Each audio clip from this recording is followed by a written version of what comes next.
Good evening to Boston, and good evening to Northampton. Good evening to Taipei. This is the second session of the John K. Fairbank Center for Chinese Studies Taiwan Workshop on the elections in Taiwan.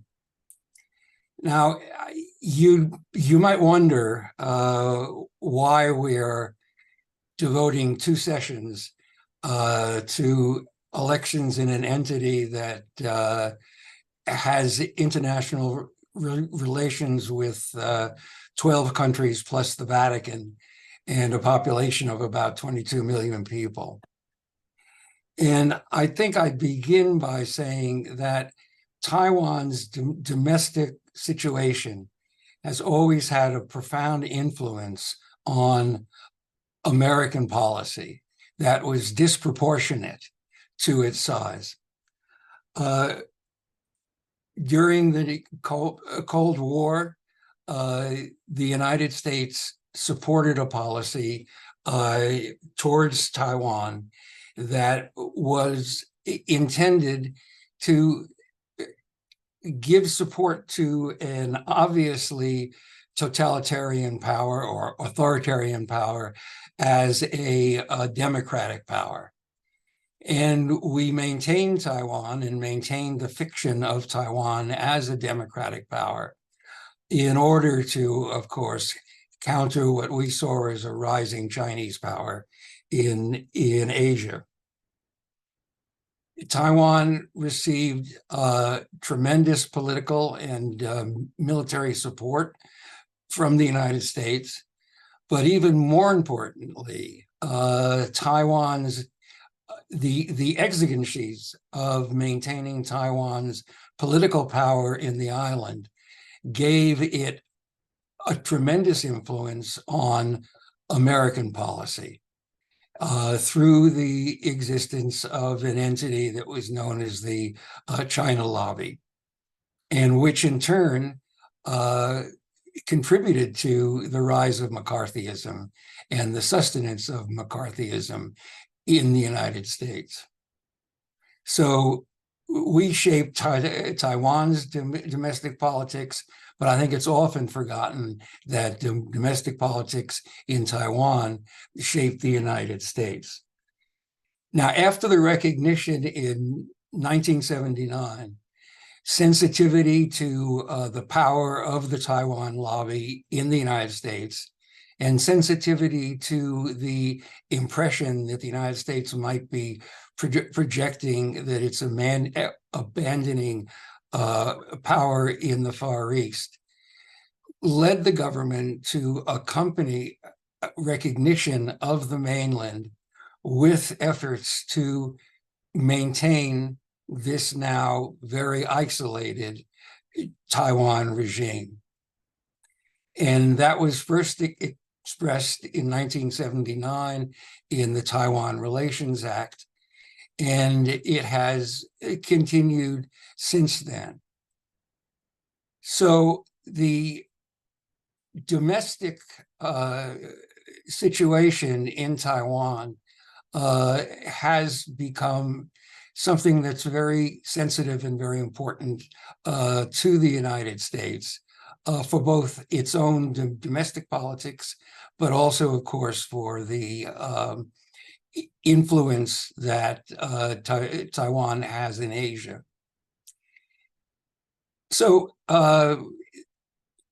at the same time as the normalization with the mainland, the United States then put in place a regime or a policy towards Taiwan intended to maintain its position, again, largely to secure the American credibility in Asia. At the same time as we recognized the mainland, Taiwan began democratization. And the result of democratization was to bring in the political arena the largest segment of the population that had suffered under the occupation of the authorities after they came from the mainland. And that segment of the population formed a political party that was dedicated to separation from the mainland, even to the point of independence to the mainland. And so politics in Taiwan since the late 20th century has become the politics of two parties representing different views of Taiwan and Taiwan's place in Asia. And those different views affect both the mainland's policy, which is trying to secure unification with Taiwan, but also American policy, which has been trying to keep a peaceful status quo in the Taiwan Strait. So Taiwan domestic population has tremendous agency as far as the United States is concerned, and as far as China is concerned. And in trying to pursue policies towards their respective interests, they have to contend with what is an often very changeable and very volatile political situation. And that's why we're giving it that kind of attention. Kind of a long introduction, I'm sorry. Anyway, I'd like to introduce our panelists for the evening. Panelist number one will be Sara Newland, who is at Smith College in Northampton, Massachusetts. Panelist number two will be Chia-hung Tsai, who is at Chengchi in Taipei and is looking very fresh for this early in the morning. And Lev Nachman, who is also at Chengchi, and Lev will be third, and Lev is going to include in his presentation the wisdom of his book, which is just finished, or is it out? It's out. It's out. All right. So I'm sure we'll hear some of that wisdom. Okay. Sara, why don't you go first? Sure. Hi, everybody. Thanks for being here. I am going to share my slides. Can everyone see those? Did that work? No. No. Okay. How about now? Yes. Yes. Okay, great.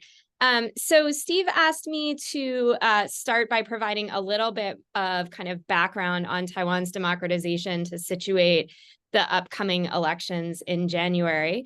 And so I'll do that. I will first give a little bit of a plug for Lev's recent book, which provides more detail about this background, but not so much detail that it would be totally overwhelming for someone who's not a Taiwan expert. So I really recommend that you check out that book for a little bit of a fuller picture. I'm just going to go through a kind of brief overview of some of the key moments in Taiwan's kind of political 20th century and 21st century political history, because I think they're important to understanding why, the sort of dynamics that are at work between the parties that are at play in the election, the upcoming election.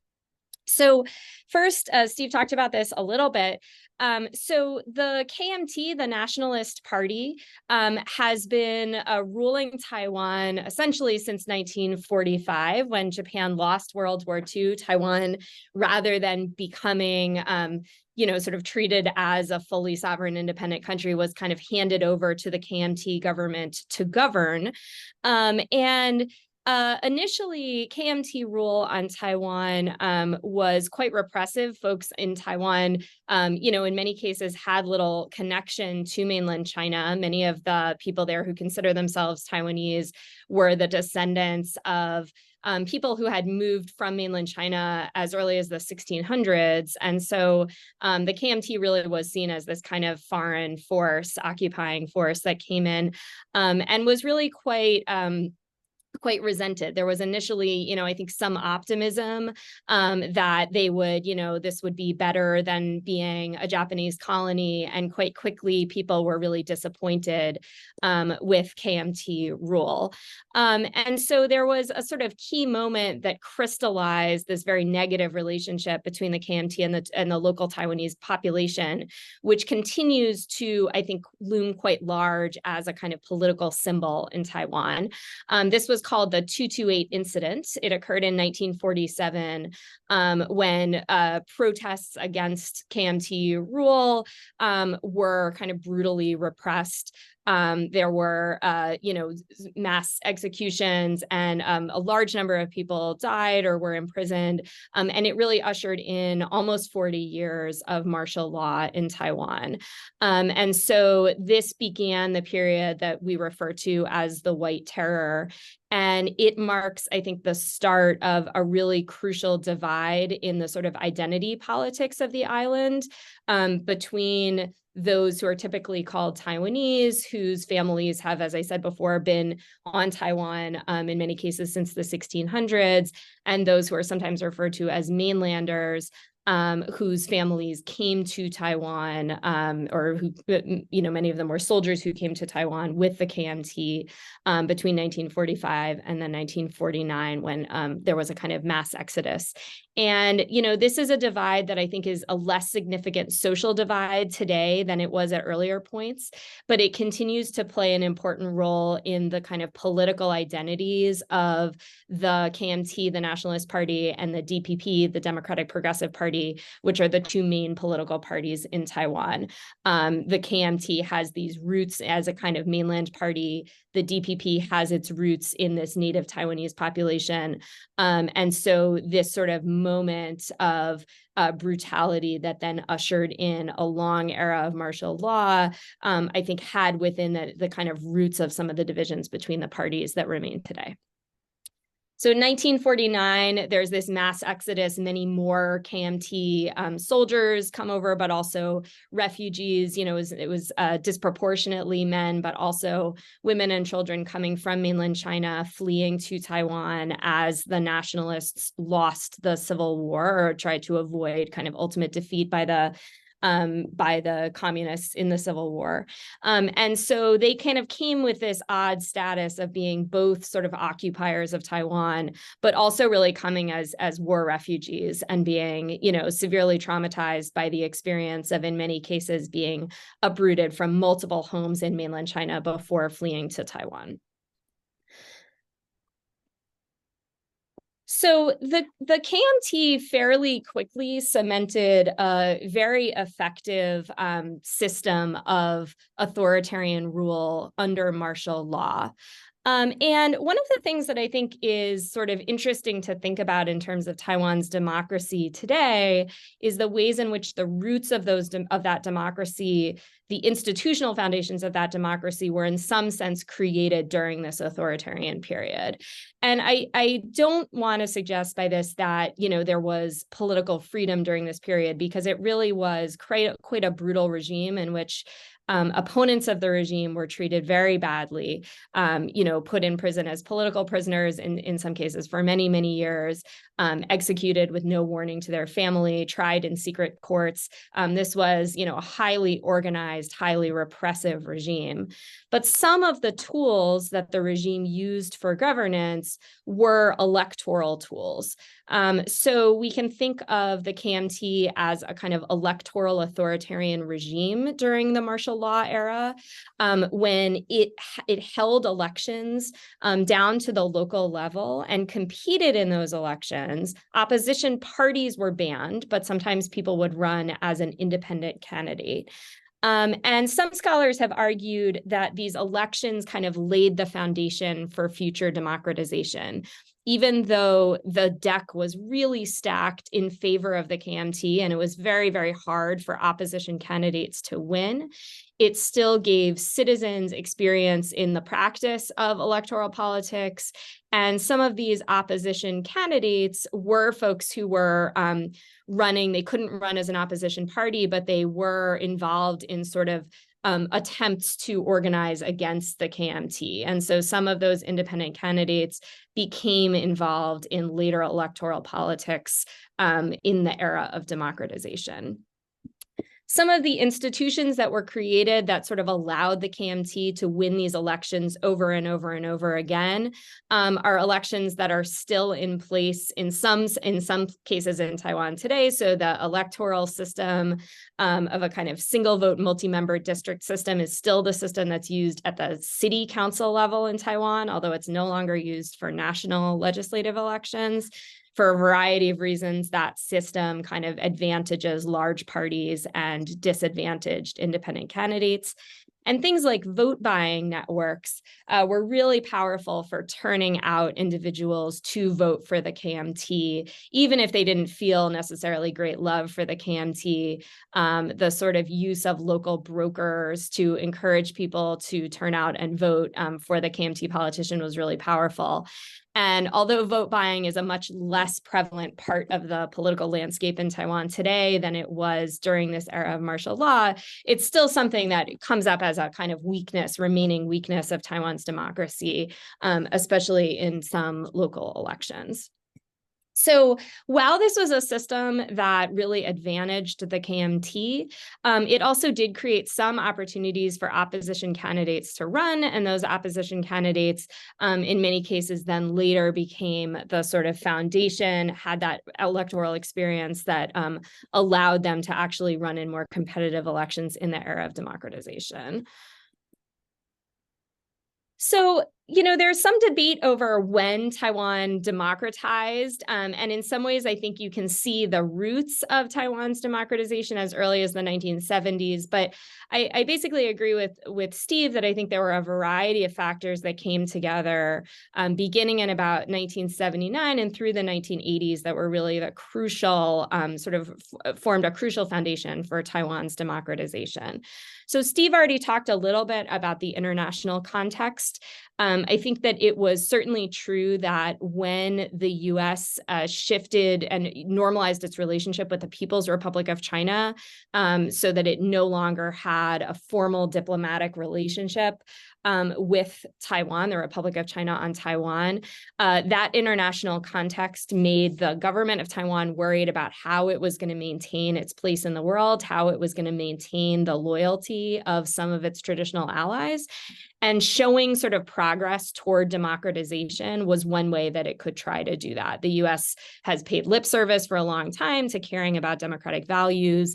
And so, I think the Taiwanese government, and especially Jiang Jingguo, who was the sort of son of Chiang Kai-shek, the first president of the ROC on Taiwan, Jiang Jingguo, I think his interest in reform in Taiwan was in part driven by a sort of sense that might help to sustain something of a relationship with the U.S., even though the U.S. had now formally recognized the People's Republic of China as the one China.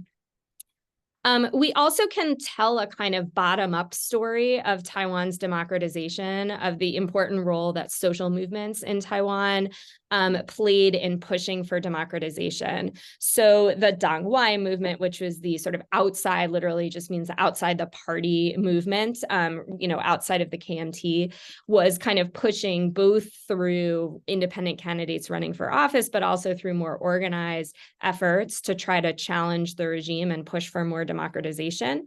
And there were some key moments, like a large protest movement that then was repressed in 1979, the Kaohsiung incident, that was, really kind of highlighted the brutality of the regime and showed, that people were not going to back down in the face of that brutality. And I think really forced some kind of, really hurt the sort of legitimacy of the regime in ways that had longer term effects past that one moment in 1979. And then finally, some scholars have pointed to the importance of kind of internal dynamics within the KMT. And there's some debate over how much of a role these played. Some argue that Jiang Jingguo was just, more willing, more of a reformer, more willing to democratize than his father had been, that his father was kind of a military dictator through and through. And Jiang Jingguo was more open to reform. And so therefore, under his presidency, Taiwan's political system began to liberalize. Others have pointed to the importance of kind of changes of the makeup of the KMT, that over time, the KMT had begun to rely less heavily on members who had come from mainland China and had begun to indigenize the party by recruiting more members who were native Taiwanese, and who wanted to see more of a political voice for Taiwanese people within the party and the government, and that then created some pressure for democratization. So I think probably often people like to say, it's one factor or it's the other factor that was the primary cause. But I think, there kind of was a combination of these different factors at play, as well as the fact that the KMT really was negotiating from a position of strength. And it was clear that it was probably going to be able to stay in power, even if it allowed elections to liberalize, right? That it had so many built-in advantages. It was a tremendously wealthy political party. It had these strong networks at the local level that could turn out voters to support the KMT. And so the Dangwai movement was at the initial stages of democratization, not really in a position to challenge the KMT's preeminence. So if we sort of walk through a timeline of some key moments, often people point to 1986 as one crucial moment when the Dangwai, some of the members of the Dangwai movement officially formed the first opposition party, the DPP. At this point, forming opposition parties was illegal. And so doing it was something of a test, and the government could have decided to crack down on that, attempt to form an opposition political party, as they had done in the past when activists had tried to form opposition political parties. But they decided not to. They allowed the DPP to exist. And so that was one crucial sign that multi-party elections might become a possibility.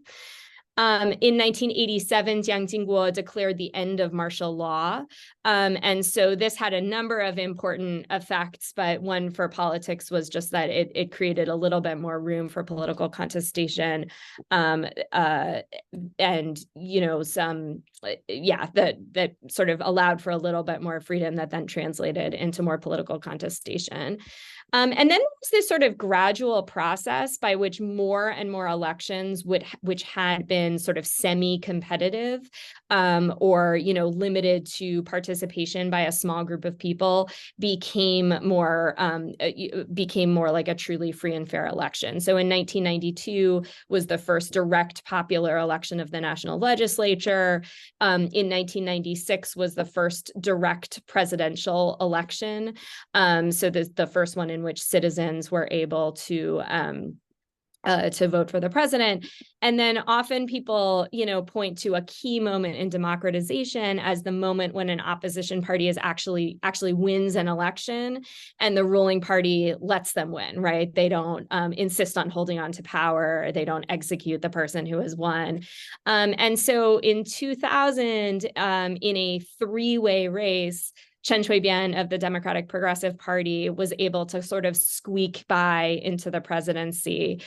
He wouldn't have won if the KMT's vote hadn't been split between two different candidates who are running against each other. So just sort of hold that thought for when we talk more about the current election in a bit. And so I think in terms of, thinking about where that sort of leads us to today, now, obviously, Taiwan has had a series of free and fair democratic elections since that first presidential election first democratic presidential election in 1996. And in general, these elections are viewed as really high quality elections by global standards.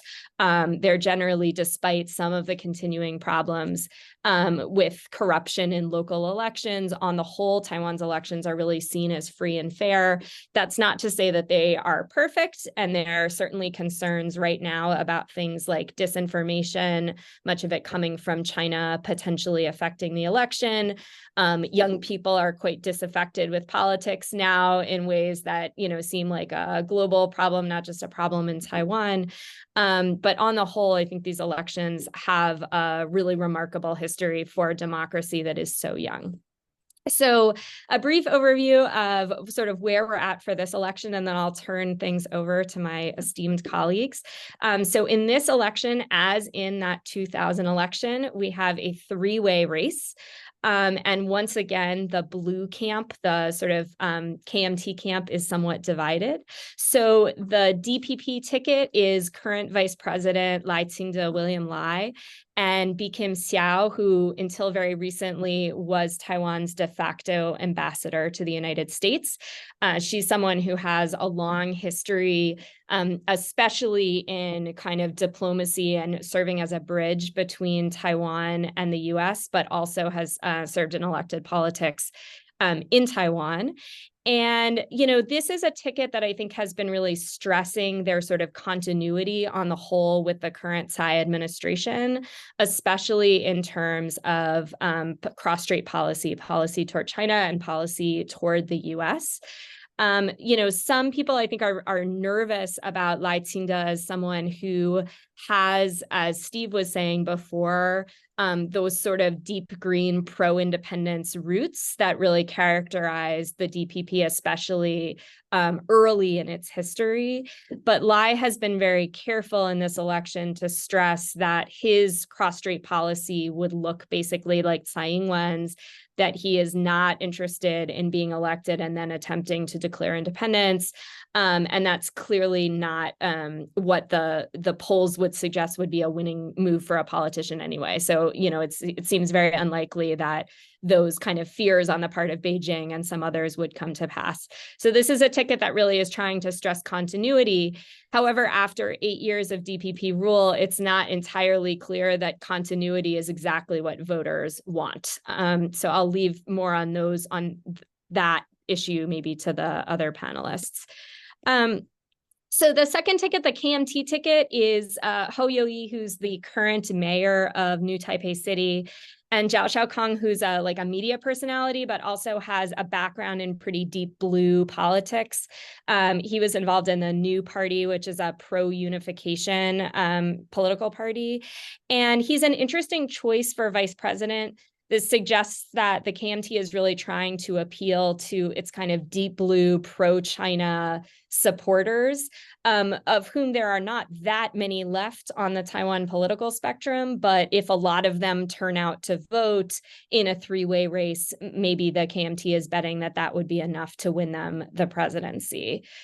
And then the third candidate, this is the one that's the sort of new surprise in this election. I guess it's not a surprise that he's running, but he's a relatively new development in Taiwan politics, is the Taiwan People's Party, which really is a party built around one person, Ko Wen-je. So Ko Wen-je emerged as a political force out of the Sunflower Movement, which was a mass social movement critical of the nationalist KMT government in 2014. So initially he was seen as more of a sort of DPP-aligned green candidate, but over time his politics have really moved in a fairly pro-China direction. And so now he really seems like much more of a sort of blue camp, pro-China politician, sort of more aligned with the KMT on cross-strait policy. He is a populist. He has sort of been pretty vocally critical of both political parties and both major political parties, and presents himself as offering a kind of third way in Taiwan's politics. And his running mate, Cynthia Wu, is currently in the legislature. She's also the daughter of a major business figure in Taiwan, the head of one of Taiwan's largest companies. And, so they are kind of the question mark mostly in terms of how many votes they're going to pull from the KMT, because I think once again, we're in a situation probably where the blue camp, as in 2000, is kind of split, and that may allow the DPP to win the election, despite the fact that they're not overwhelmingly popular right now. So I will leave it to my fellow panelists to agree or disagree with me on that last point. I'll stop sharing my slides. Thanks, everyone. Thank you, Sarah. Next speaker is Chia-hung Tsai, who is a pollster, and he has done extensive polling in Taiwan, and he's going to tell us everything that the Taiwan people think. Okay, Chia-hung. thank you, Steve. Yeah, thank you, Steve. Thank you for having me. So I'm going to share my screen, share my slides. Let me see this one. Okay. So I see overview, slideshow.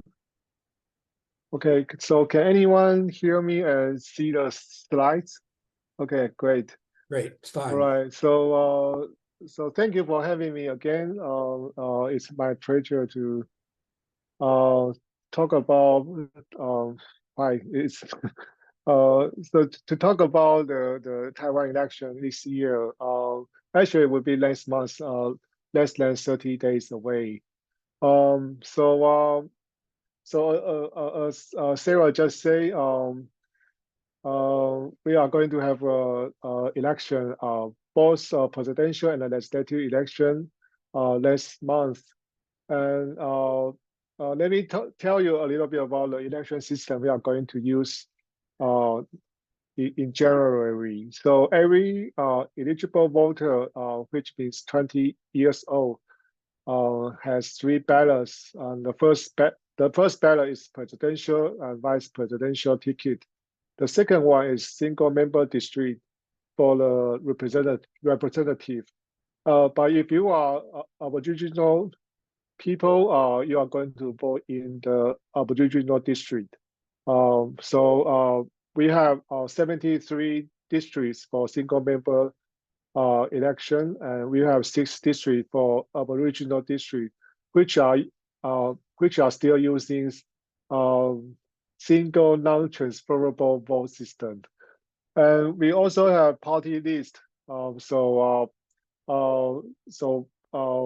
Each party will nominate at least 10 people on the list, and voters can choose one of the party lists they prefer the most. Unlike the other countries, we cannot change the order of the candidates on the party list. So it's a fixed list. You you just can vote on one of them. And so we will have a single majority vote system for the presidential election.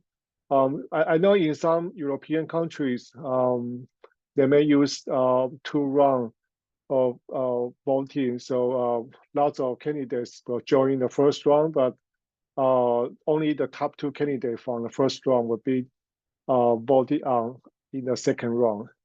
Unfortunately, Taiwan has no absentee vote, so there is no mail-in vote. So everyone has to go back to their township, they register to vote on the same day, and so it's very expensive if you are living overseas, or if you working in China, or if you are working in Taipei but you register in southern Taiwan, something like that. So right, so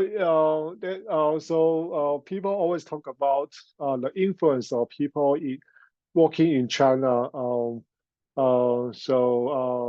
Right now it seems that the Chinese government try to mobilize people working in China to come back to vote, but I'm not sure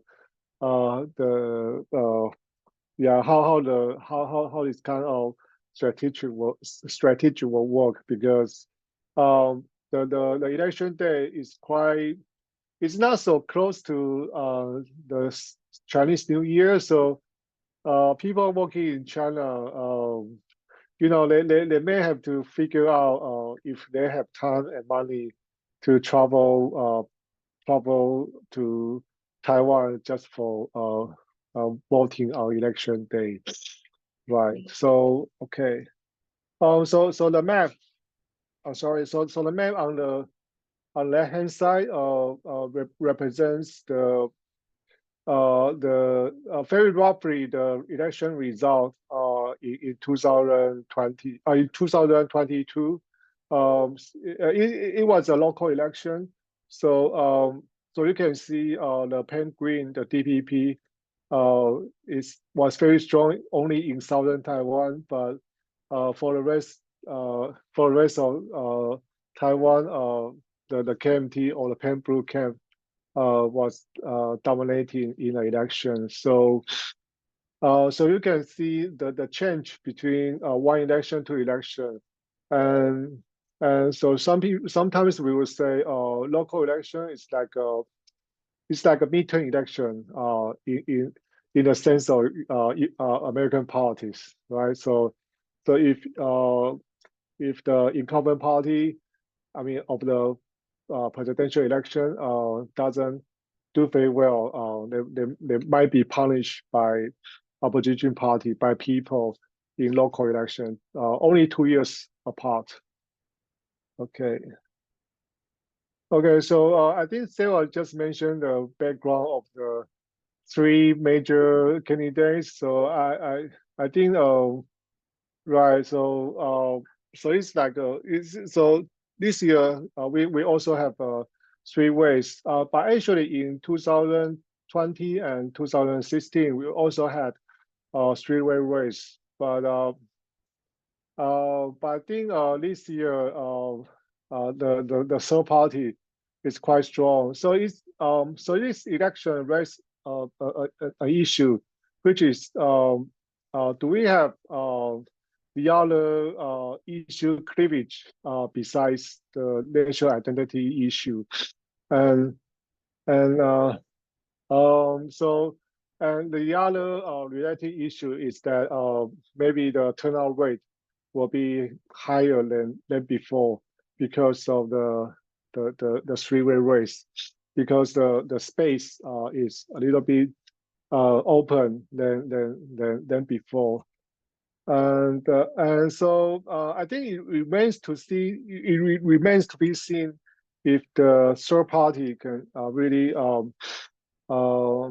don't know, increase the salience of the other issue cleavage, such as housing issue or social issue in general. But as Sarah just mentioned, the major dimension of issue cleavage is between DPP, between pro-China, anti-China. So this set of candidates is viewed as pro-China, and this end is viewed as anti-China. But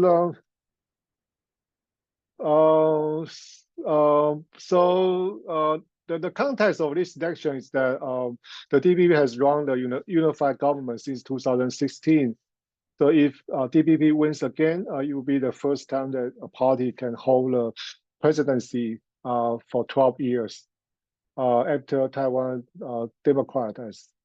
So the DPP, the KMT and the TPP, the Ke-wen-je and Hou You-yi call for party turnover, and they even bargain with each other to form an alliance.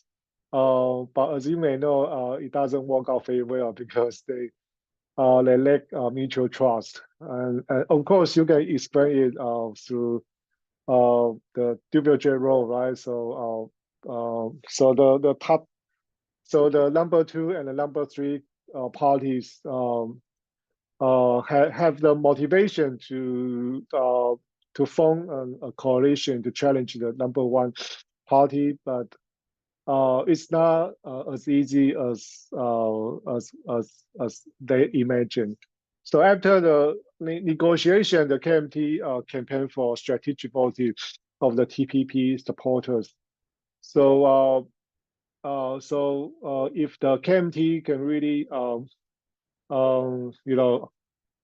keep their potential supporters in their camp and even appeal to some independent voters, then the race will be very, very close. Okay. So in terms of the major issue cleavage, as I just mentioned, is all about anti-China or pro-China. But during this election, I think each of the three candidates try to be moderate. They don't want to be they don't want to be called very extreme. They don't want to be labeled like a radical candidate. So Hoyo also says, Hoyo says, we should keep 1992 consensus, which means one China principle, but Taiwan and mainland China and PRC has different interpretation of one China. But he also said, we need national defense and dialogue at the same time, so we can have more engagement with China, but we can use our national defense to deter China from attacking Taiwan. He also suggests that we need more Chinese tourists and easier way to give the Chinese immigrants citizenship. So I think he proposed some friendly gesture to China, but he also insists on status quo, and he said, we can get closer to the U.S. and make peace with China at the same time. So right, so but the foreign mass media still consider Ho like a pro-China candidate. How about Ke Wen-je? He also suggests engaging China, and he said, we don't we cannot give up our national defense. And he also said, we should follow Tsai Ing-wen's status quo consensus or status quo roadmap to maintain the stability of Taiwan Strait. How about Lai? Lai, of course, he doesn't want to be labeled as pro-independence president. So he said, he's going to continue Tsai's status quo idea, and he doesn't deny we should have more dialogue with China, but he said, we should have dialogue with China on the condition of dignity or equality. And of course, he pledged no need to declare independence whatsoever. And so as I say, each of the three candidates try to I'm not sure if they pretend, but they try to act like they are really moderate on this issue. And we have also some balance issue in our domestic politics. So each of candidates propose more social welfare, more childcare, and more protection of labor, higher wage for labor, and more benefit for agriculture sectors. They also disagree on some issues. For example, housing is one of the big issues in Taiwan, and so Ke Wen-je propose more project housing, and Lai say that we need low interest rate for young people and more project housing too. And Hoyo suggests that we we can skip the down payment for young people if they are buying house under 15 million new Taiwan dollars, which is about 500,000 US dollars. Okay. About the energy, Hoyoi suggests that we should restart the nuclear power plant, and so we can lower the reliance on thermal power. But Lai Ching-te still promotes more renewable energy. But he also said if nuclear power has no nuclear waste problem, it's acceptable for him to consider using nuclear power, which is very a little bit different from the idea of the DPP. And they also have some opinion on education and military service. And so in terms of military service, Hoyoi said that we can consider just 4 months of service instead of 1 year, but it's like military. The length of military service is like an indicator that Taiwan has the determination to defend ourselves. So I think this issue is is a little bit sensitive, especially for the relationship between Taiwan and the United States. Okay, but as you may know, the politicians or candidates always try to frame the campaign as two extremes, right? And so the KMT tried to frame this issue as war versus peace. So they argue that if you choose the DPP, DPP will provoke China, and so so China may attack Taiwan, and there will be disaster, right? But for the DPP, they also try to frame the issue as democracy versus autocracy or authoritarian. The arguments that if you choose KMT, you are choosing authoritarian, you are choosing China, which is against the idea of democracy. Especially well, we can see the example in what happened in Hong Kong, and the TPP, the Ken-Wen-je party, try to frame this campaign as corruption versus clean politics. He argued that both major parties, both established parties, are very corrupted. TPP is very clean and very fresh. Okay, and you may see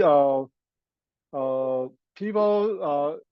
It seems that people agree on the 3 kinds of framing, right? War versus peace, democracy versus authoritarian, and corruption versus clean politics. Okay, and in American politics, we always try to predict the election result based on the presidential popularity or the presidential approval rate. But in Taiwan, so far people are divided on how Tsai Ing-wen performed over the past 8 years, right? Tsai was not doing very well in her first term. There are lots of reasons. I'm not going to go into the details, but you can see the red line is very high, but the green line is quite low, right? But in her second term, the pattern was reversed, and so when we are approaching the end of her second term, you can see the 2 lines entangled, right? Very close. So it means Yeah, DPP was not that unpopular, and the negative image against DPP may be not so true, but you know, but it's just like one of the indicators. So we want to also see the economy evaluation. So as you may see, Taiwan's economy has been slowing down after the pandemic. We do have an economic boom during the pandemic, thanks to the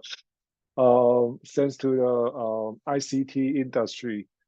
And right now, the high-tech sectors remain strong, but domestic service and retail industry has not fully recovered yet. So you can see, the proportion of people who feel our economy is getting better is quite low. It's under 20%. And people who are dissatisfied with the way the government deal with economy is pretty high. It's over 50%, but it seems to be declining a little bit, right? So, but on the other hand, people who are feeling the economy is getting better, it's a little bit increasing, but the difference is not that big, right? It's not as substantial. But the proportion that people feel our economy is getting worse is declining for sure, right? It's from more than 50% to right about 40 to 43, right? So maybe it's a good news for the DPP, but the KMT argue that this kind of numbers or indicators are not that not the way that ordinary people perceive, right? So it really depends on context. It depends on how parties highlight the numbers. Okay. So my perception about how people choose elite section is really it's really mixed. I mean, as young people and high educated people are supporting the TPP this time, and the TPP comes in second, and the KMT and the TPP speak the senior people. So both parties are offering some policy initiative to attract young people under 40 years old, but I think it really depends on the credibility of each party. So so I really want to see more survey questions on the credibility of party platform or party promise. But so far it's not easy to find such data. Surprisingly, I don't think parties mention too much about our next step in economy, and that many focus on social welfare, try to address income inequality, low fertility rate, and high housing price. Okay.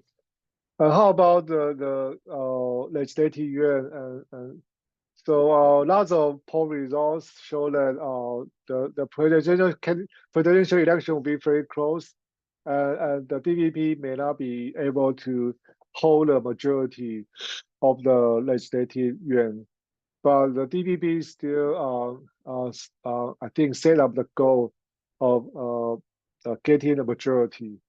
But because there are so many incumbent candidates, incumbent members of the DPP don't want to run in the re-election this time. So DPP maybe a little bit struggling, right?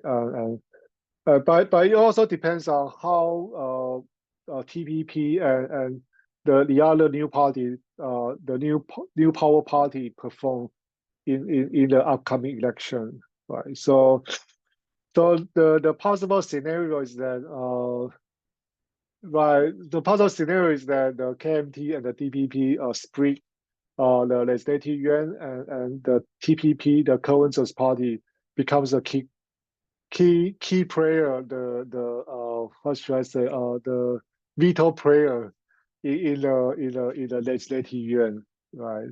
But I think the negotiation between KMT and DPP may be issue by issues, because as you may know, KMT are very strong in local elections. So domestic issues maybe maybe the DPP can have very strong argument on the national issue, on the foreign issues. But in terms of domestic issues, maybe the DPP should compromise, and if the DPP wins the presidential election. Okay, so my temporary conclusions that the first issue raised by this election is how people consider China factor and the domestic issue, and it will be very interesting to see how, even to see how people consider our foreign policy issue with United States, with China, and the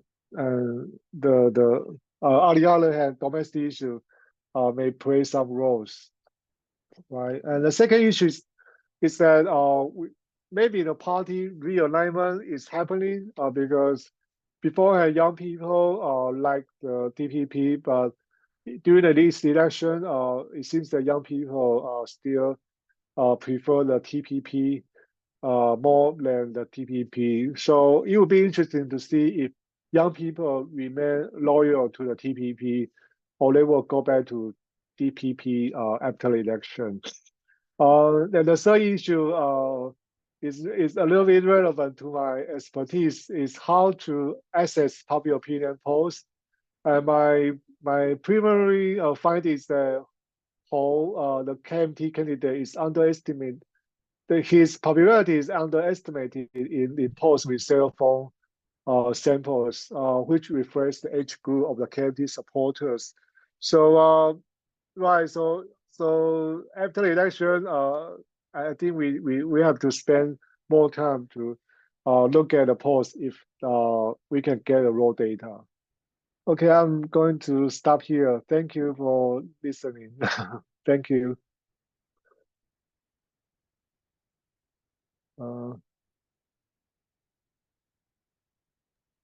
Thank you very much, Chia-hung. I can't. Are you still on the screen? Oh, okay, good. I can't seem to get myself back, but Sorry, I stole the screen away from you. I hope that was my cue to jump in. But I have to introduce you. How can you jump in without being introduced? Sorry, Steve. Go ahead. I'm very happy to introduce Lev Nachman, who's going to sum this all up and tell us what we should really be thinking about Taiwan politics. Good morning, everybody. Thank you so much to Fairbank Center and to Steve for having me back to talk about the election. So I'm going to wrap things up with sort of two things. First, I'm going to talk very quickly about my book, and then I'm going to talk about some of the things that have changed or maybe not changed so much this election, and a couple kind of alternative points that I think we should be paying attention to this election cycle.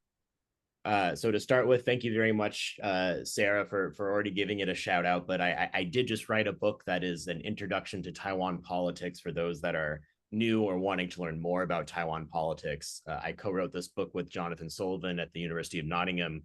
And our goal was to try to write something that is accessible for people who have no knowledge about Taiwan politics, but is also helpful for those who do have the basics, but would like to learn more about the nitty-gritty details that often can come across as intimidating or confusing. What the heck is the 92 consensus? What is strategic ambiguity? Why does China claim Taiwan? We wanted to write a primer that can really help explain Taiwan at the time where there has never been more need for an introduction to Taiwan.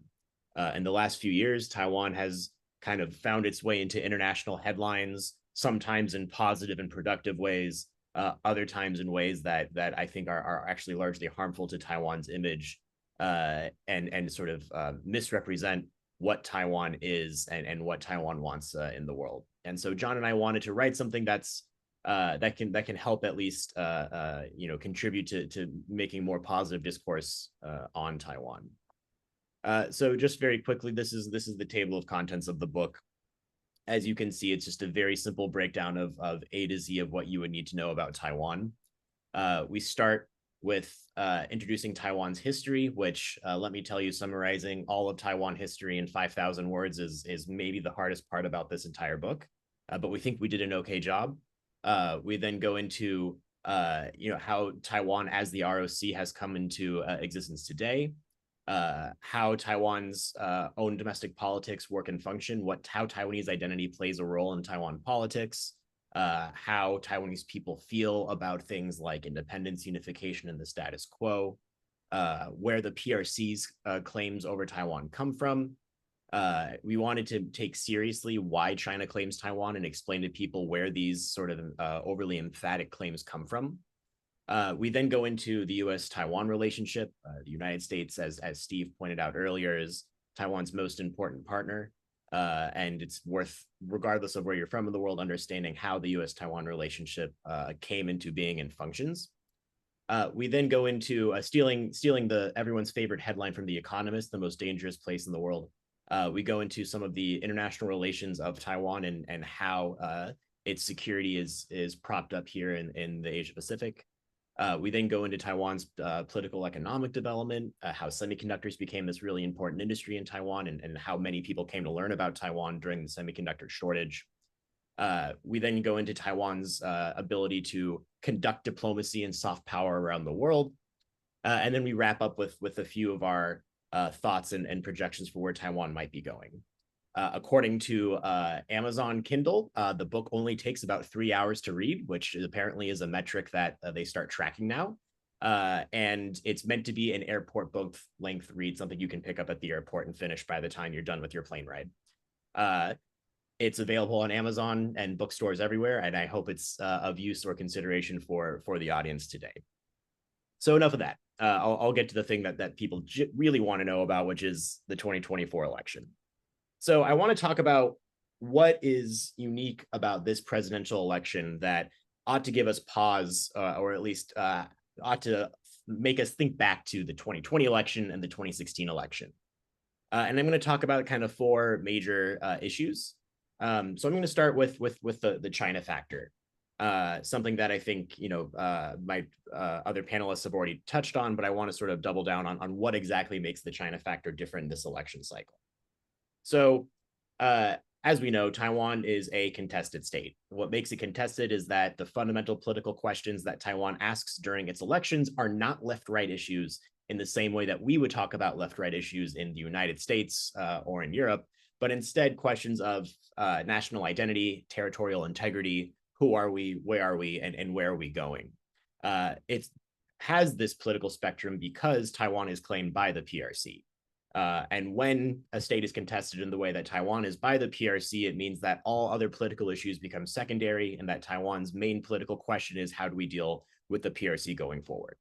And ever since democratization, this has become only increasingly ossified as this kind of big structural political issue that all political parties and political candidates have to address during elections, especially when it comes to national elections.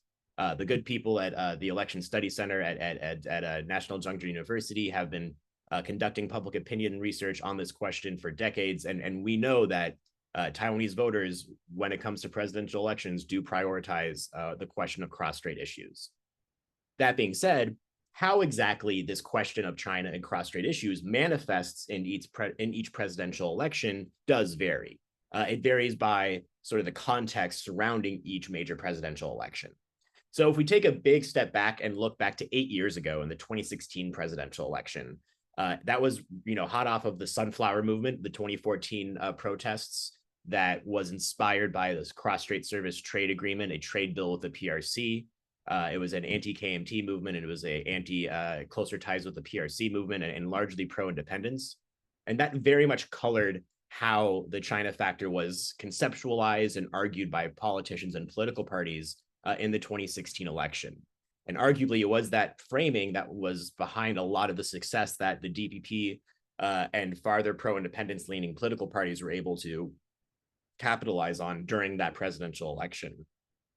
4 years ago, however, the way that we talked about China and the China factor was through the lens of Hong Kong. The 2019 protests in Hong Kong were front and center in Taiwan. Every news outlet was talking about them, and even every political party and political candidate had to talk about the Hong Kong protests. And actually, it was one of those issues where every political party in Taiwan, including the KMT, came out in support of the Hong Kong protests and had to reject one country, two systems because of how much that was dominating discourse and discussion on the China factor.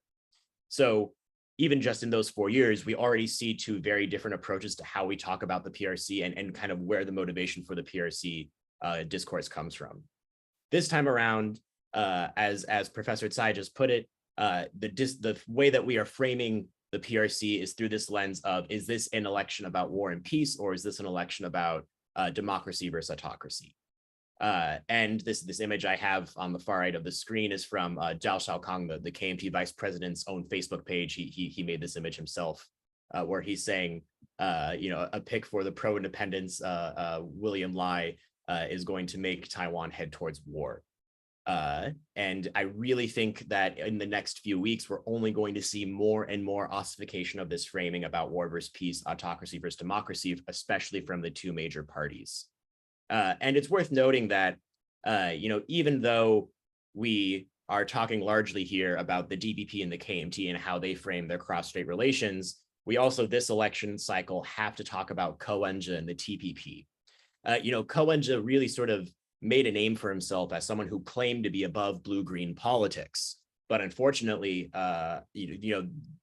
it's such a structural issue in Taiwan that no one is above blue-green politics, where today Ko Wen-je has fully embraced talking about how he is a pro-status quo politician and how he is able to navigate relations with the PRC better than anyone else.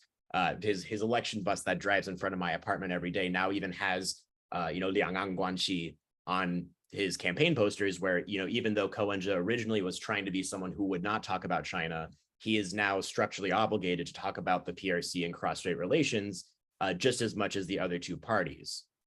So, even though we often think of this as just a DPP KMT thing, really every political party, especially those that are running for president, are still going to have to be talking about the China factor in this election cycle.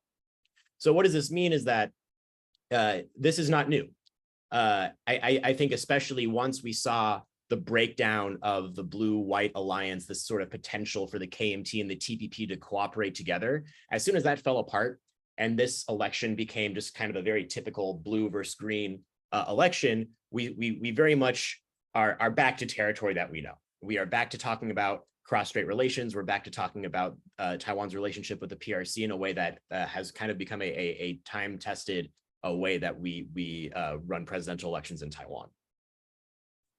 So next, I want to talk about youth politics and sort of this big mysterious youth vote that has become the source of so much news coverage and so much ink has been spilt on this question of youth politics. The reason people are so invested in this question of youth politics is because public opinion shows that a lot of young people support the TPP and Ko Wen-je.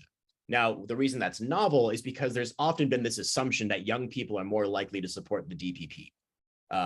And we've seen more critical voices of the DPP from those within sort of these youth politics movements in just the last 4 years than we have in a very long time. However, I would again encourage us to take a longer view look at sort of how we understand youth politics and attitudes towards the DPP. The idea of young people being dissatisfied with the DPP is not new. As long as I've been conducting research in Taiwan, starting with the Sunflower Movement, we've been hearing this phrase from young people that, they would obviously never vote for the KMT, but they don't really love the DPP either. The phrase I always heard was 我反对国民党，但是我不支持民进党. This idea of the KMT is always a deal breaker, but I'm not always like thrilled about voting for the DPP.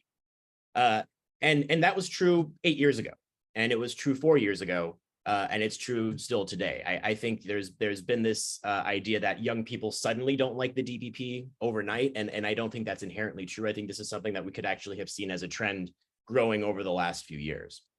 Where we do see some big differences, and the reason I have these two images on the screen is because those leading these sort of contrarian voices within youth politics have qualitatively changed over the last 4 years. So the two men that you see in both pictures, other than Ko Wen-je on the one on the right, is Huang Guozhang and Guan Zhang. And these two are sort of key opinion leaders for a very specific part of youth politics. The young people that support the TPP look to these two as sort of key leaders of the young TPP voters. What's very interesting about these two is how much their politics have very much shifted just in the last 4 years. So before the 2020 presidential election 4 years ago, they had this gigantic campaign called the anti-red media movement, where it was a big rally to talk about how Chinese infiltration in Taiwanese media is unacceptable. Taiwan's media landscape is too susceptible to China, and we need to protect Taiwan and its democratic institutions. 4 years later, this election cycle, they held another rally, but they didn't talk about China. In fact, I was there from 1 in the afternoon till 5 p.m. China is never mentioned the entire time. It was exclusively about this new phrase, housing justice, which is not a new phrase, but new phrase for sort of their politics. And it was all about, peace and justice for Taiwan, and very much focused on just critiquing the DPP. In 4 years, these two have gone from leading a movement that was much more geared towards critiquing the DPP, of course, but with China in mind, saying that, we still cannot allow any sort of meaningful power for those who are friendly with China, and have completely changed their tone into mostly attacking the DPP and being very open to cooperation with the KMT in a way that 4 years ago, I think none of us would have ever thought that Huang Guozhang and Guan Zhang would be so open to working with the KMT in the way that they have this election cycle. What this means is that the way that this sort of wave of youth politics who support the TPP has really gone from being far more skeptical of both major parties to sort of willing to work with certain parties if it's a matter of countering the DPP. I think, a lot of this TPP vote has largely been anti-DPP as much as it's been anything else. And these two have largely leaned into that quite heavily. I also want to talk a little bit about, how we've discussed the youth vote in sort of the last few months. It's one of my big research projects this semester has been conducting focus groups with college students all over Taiwan. So I've been going to different universities and working with college students, five to eight or so at a time, where we're having these really interesting discussions about how and why they feel the way they do. And you'll see this headline in the media left and right that says young people care about wages, housing, and they're bad at the DPP. Wages, housing, anti-DPP. Wages, housing, anti-DPP. And that's true of some young people, but that really misses just how much variation really exists within youth politics. I think we're actually sort of overly prescribing this set of politics onto young people in a way that I don't actually think fully represents them. And in fact, kind of overstates just how much young people feel about politics. A lot of people 18 to 22 do not have fully fleshed out political platforms about how the government ought to increase wages and fix the housing crisis. A lot of them do not have fully fleshed out opinions about how exactly the DPP has done poorly. A lot of them just feel frustrated.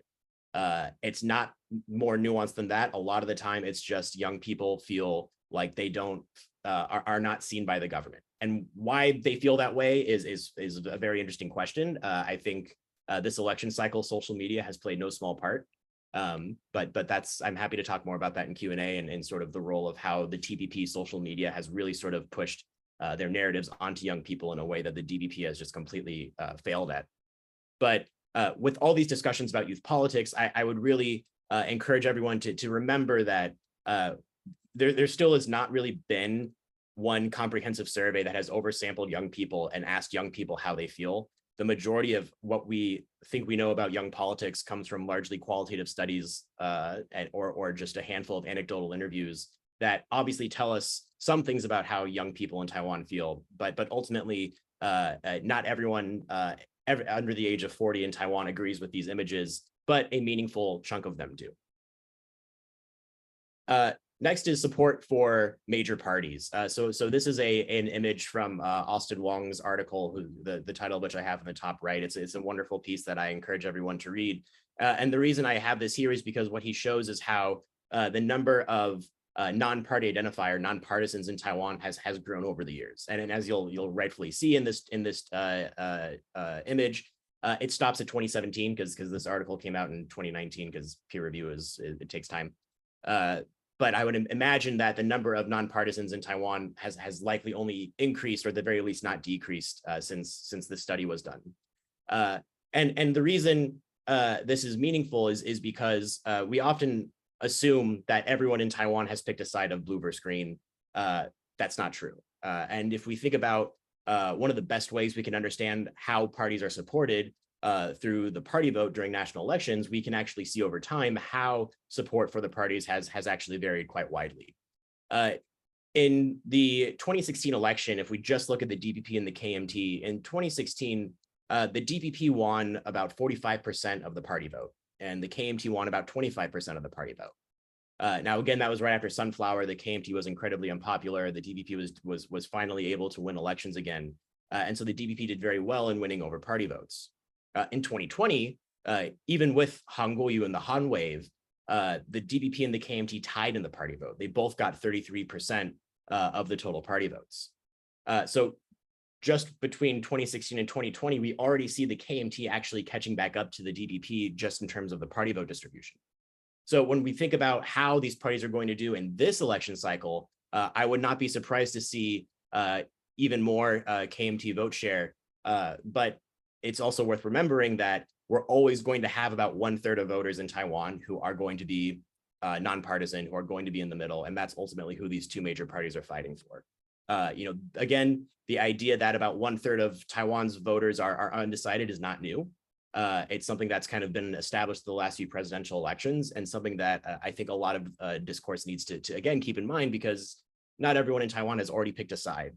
And however, those who have picked a side are pretty unlikely to change who they're standing for at this point.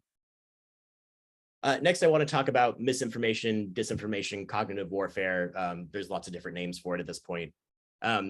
It's one of those questions that I think a lot of Taiwan scholars always get is China really meddling in Taiwan's elections? And we know that the PRC makes tons and tons of efforts to try to influence Taiwan's elections. The question is, how do they do so, and how effective is it?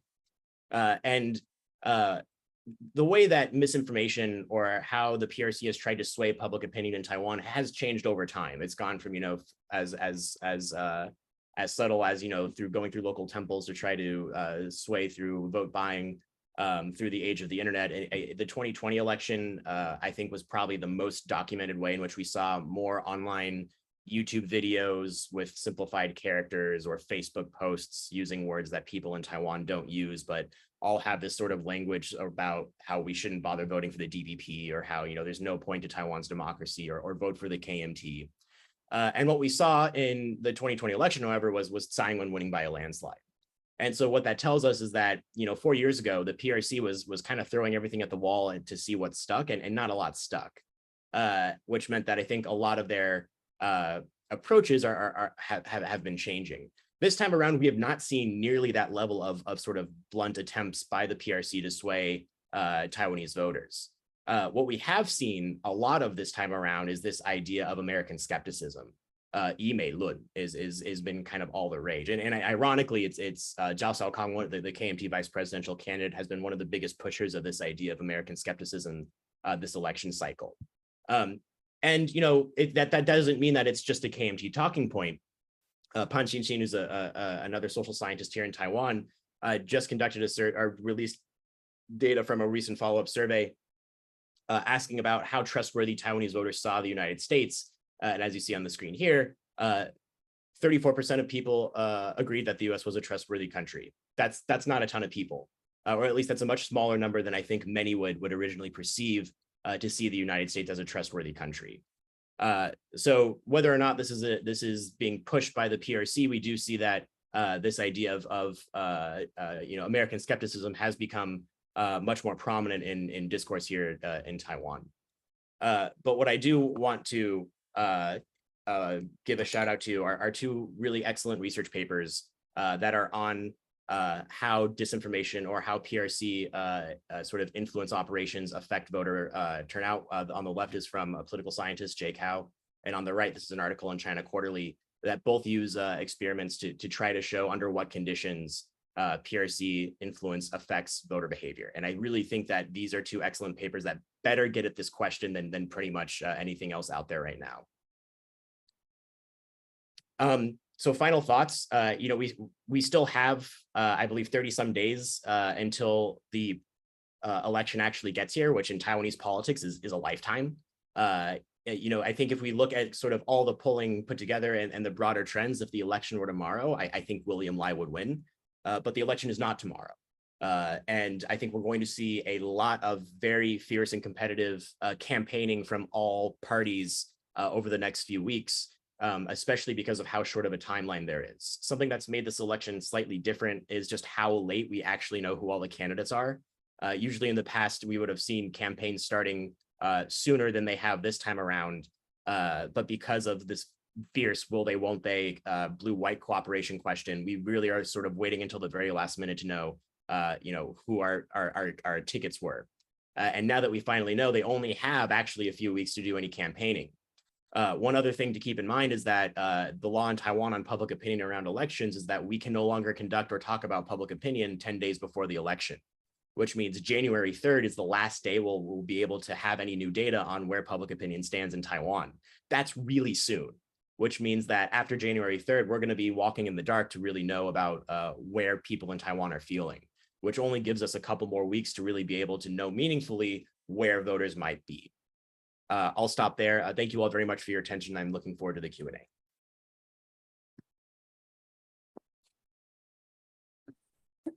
Lev, thank you very much. Unfortunately, we're not going to have much Q&A. We are running up against the time limit. We did get a number of questions from the audience, and if you'd like to send me those questions at Harvard, I'll be happy to pass them on to the speakers. But I'd just like to thank very much Lev and Sara and Chia-hung. We covered a lot of ground tonight, and we covered a lot of important points about the election. And we'll see what happens. That's all you can say. Thanks a lot. Bye-bye. Okay, bye. Thank you. Bye.